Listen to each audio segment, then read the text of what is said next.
Praise the Lord, church. Welcome to another devotional. We haven't had one of these in quite a while, but you know what? That's okay. I'm happy to be the one to bring them back.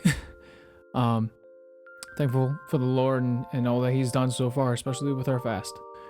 So I want to bring to you guys today something that the Lord brought to my mind and my heart that I feel is very relevant for this time. Throughout the fast, we were talking about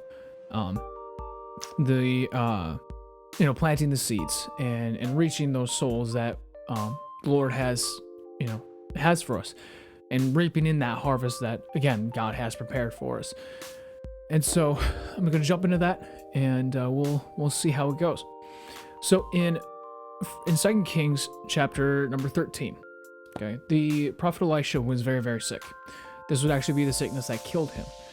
And so the king at the time, Joash, he was distraught because his man of God was about to die. He was about to pass away. And obviously, when your man of God passes away, that's not a good thing. So Joash shows up at Elisha's house, and he's, again, distraught. He's frustrated. He's trying to figure out, okay, what am I supposed to do now? Because my man of God is about to pass away. Elisha knows what's on his mind. And so he tells him, okay, go get a bow and go get some arrows. So the king does this. He obeys his man of God, and he goes into Elisha's room once more. And Elisha puts his hands on the king's hands with that bow, and he pulls back on it, and he has the king fire the arrow out the window, right? Elisha then tells him, okay, this is the arrow of deliverance of the Lord. The Lord's going to deliver you out of the hand of the enemy. He's going to annihilate the enemy for you. But then Elisha tells him to do one more thing. He says, take those arrows that you have left in your hand and smite the ground with them. No other instructions, just hit the ground. And so King Joash takes the arrows and he smacks the ground. And he does it 3 times. And then he stops and looks at the prophet. Like, okay, what now?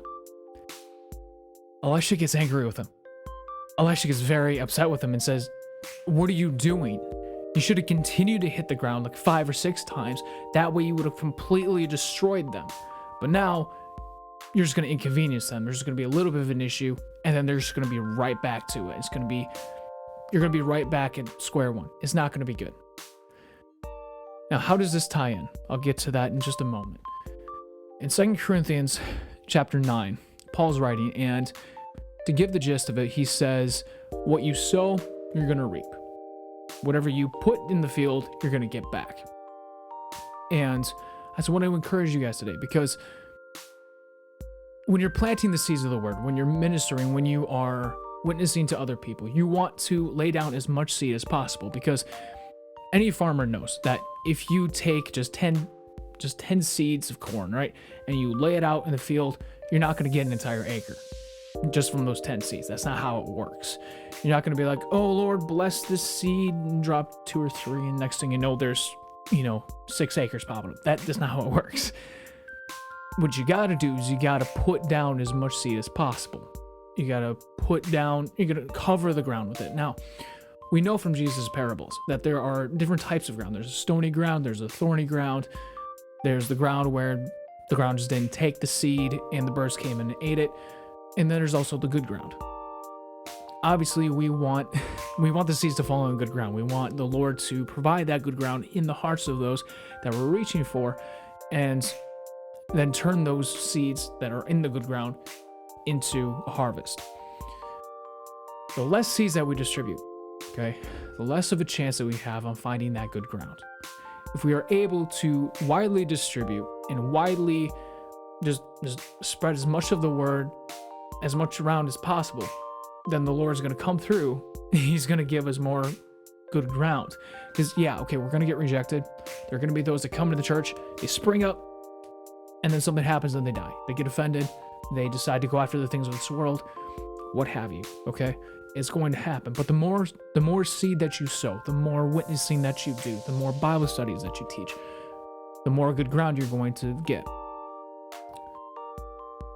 On top of that, going back to talking about Elisha, King Joash, and the arrows, okay? Don't stop.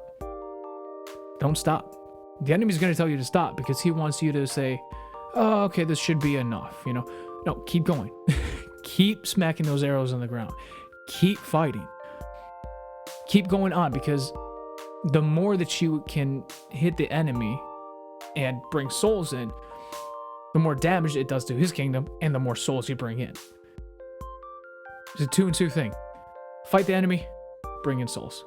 The more you fight, the more you bring in, the more the enemy's beaten back, the easier it is to reach souls. So I just want to encourage you guys today. Continue to reach out to those around you. Continue to witness. Continue to be that light.